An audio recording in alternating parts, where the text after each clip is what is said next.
ప్రతి ఒక్కటి కూడా వీళ్ళు ఏ పారాసిటమాల్ టాబ్లెట్స్ కానీ ఏదన్నా కానీ వీళ్ళు ఏది చేసినా కానివ్వండి ఆచరించి ప్రజలందరికీ కూడా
ఈ కార్యక్రమానికి ముఖ్య అతిథిగా విచ్చేసిన మన శాసనసభ్యుడికి ధన్యవాదాలు తెలుపుతున్నాము.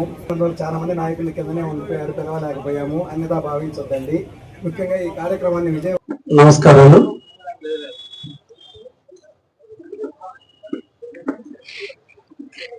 డ్రగ్ ఇన్స్పెక్టర్ కార్యాలయం ప్రారంభోత్సవానికి విచ్చేసినటువంటి కావలి పట్టణ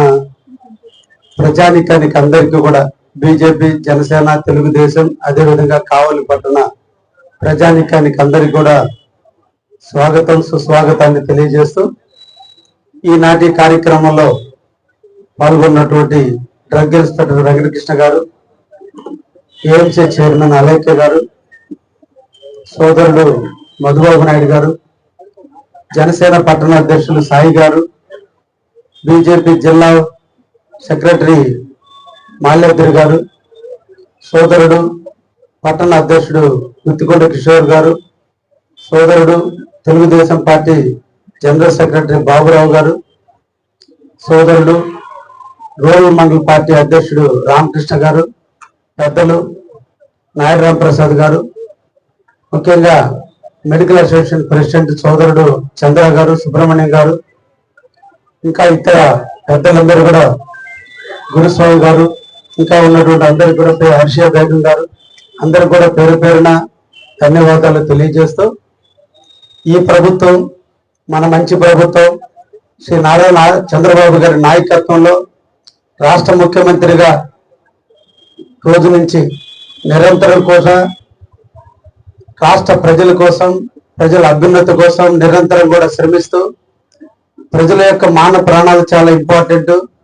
ప్రజలను ఆరోగ్యవంతులుగా తీర్చాలి, ఎప్పటికప్పుడు ప్రజలలో మార్పులు తీసుకొస్తూ ఆరోగ్యవంతమైన సమాజాని కోసం నిరంతరం కూడా పర్యవేక్షిస్తూ ఒక మంచి యంగ్ అండ్ డైనమిక్ అయినటువంటి మంత్రిని సత్యకుమార్ గారిని ఆరోగ్య శాఖ మంత్రిగా నియమించి వారి ఆధ్వర్యంలో రాష్ట్రంలో విస్తారంగా ఒక్కొక్కరి మెడికల్ కాలేజీలు, రెండో వైపున హాస్పిటల్, గవర్నమెంట్ హాస్పిటల్స్ అన్నిటినీ కూడా అనుసంధానం చేస్తూ ఎన్టీఆర్ ఆరోగ్యశ్రీ కింద ఈరోజు ఎంతో మందికి జీవనోపాధిని కల్పిస్తూ ఆరోగ్యాలన్నీ కూడా ఇబ్బంది రాకుండా ఔషధాలను సప్లై చేస్తూ, ఎవరు ఆరోగ్యాన్ని క్షీణించి పరిస్థితులు బాగలేక హాస్పిటల్ పాలైతే వారందరికీ ఆరోగ్యశ్రీ వర్తించకపోతే వారందరికీ కూడా సీఎం రిలీఫ్ ఫండ్ కింద నిధులు వెచ్చిస్తూ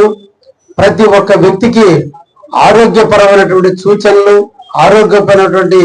పరిస్థితులు ఉండే విధంగా తీర్చిదిద్దుతున్నటువంటి తరుణంలో కావలి పట్టణంలో ఈ రోజున ఉన్నటువంటి మెడికల్ షాపులు కావచ్చు, అదేవిధంగా గొర్రెలకి, బర్రెలకి, ఆవులకు సంబంధించినటువంటి మెడికల్ షాపులు కావచ్చు, ప్రజలు కానీ జంతువులు కానీ ఏవైతే మందులు వేసుకుంటున్నాయో ఆ మందులు అన్నిటి మీద ఒక నిఘా ఉండాలి. ముఖ్యంగా నిఘా కారణం ఎక్స్పైర్ అయిన మందులు వాడుతున్నారు, నాణ్యత లేని మందులు వాడుతున్నారు. వాడేటువంటి మందుల్లో చెప్పినటువంటి ప్రిస్క్రిప్షన్ లో చెప్పినటువంటి మెడిసిన్స్ ఉన్నాయా లేదా, నిరంతరం కూడా ఒక మెడికల్ షాప్ పెట్టాలంటే లైసెన్స్ మొదలుకొని నిరంతరం కొన్ని మెడిసిన్స్ ని ఎప్పుడు కూడా ఫ్రిడ్జ్ లోనే ఉంచాలి. కానీ చాలా దగ్గర ఫ్రిడ్జ్ లో ఉంచకుండా ఎక్కడో స్టోర్ రూమ్ లో పెట్టి సప్లై చేసినప్పుడు వాటిలో ఉండే కంటెంట్ తగ్గిపోవడం ఉంటుంది. అలా ఫ్రిడ్జ్ లో పెట్టాల్సిన వస్తువులు ఫ్రిడ్జ్ లో పెట్టున్నారా లేదా, మెడికల్ షాప్ లో ఫార్మసిస్ట్ ఉండాల్సిన వ్యక్తి ఉన్నాడా లేదా, ఎక్స్పైరీ మందులు ఏమన్నా సప్లై చేస్తున్నారా, లేదా నాసిరకమైన మందులు, దొంగ మందులు ఏమైనా వాడుతున్నారా, వీటన్నిటిని నిరంతరం పర్యవేక్షించేందుకు కావలిలో ఈ డ్రగ్ కంట్రోల్ ఇన్స్పెక్టర్ ని ఒకరు నియమించారు.